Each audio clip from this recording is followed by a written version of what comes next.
సినీ నటుడు విజయ్ దేవరకొండ బెట్టింగ్ యాప్లకు సంబంధించి ఇవాళ ఈడీ విచారణకు హాజరు కాబోతున్నారు. ఈ కేసులో ఇప్పటికే నటుడు ప్రకాష్ రాజ్ ని విచారించిన ఈడీ మనీ లాండరింగ్ ఆరోపణలపై దృష్టి సారించింది.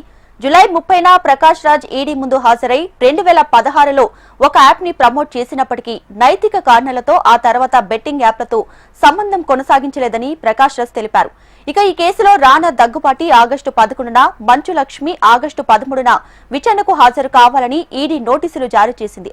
ఈ నేపథ్యంలో విజయ్ దేవరకొండను కూడా మనీ లాండరింగ్ కోణంలో ప్రశ్నించబోతుంది ఈడీ.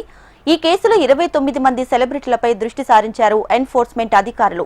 విజయ్ దేవరకొండ A23 అనే స్కిల్ బెస్ట్ గేమింగ్ ప్లాట్ఫామ్ కి బ్రాండ్ అంబాసిడర్ గా పనిచేశారని, అయితే అది చట్ట విరుద్ధమైన బెట్టింగ్ కాదని ఆయన బృందం స్పష్టం చేసింది.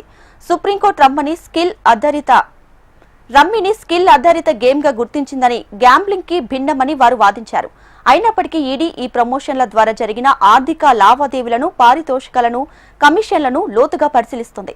తెలంగాణ, ఏపీలలో దాఖలైన 5 FIRల ఆధారంగా ఈ విచారణ జరగబోతుంది.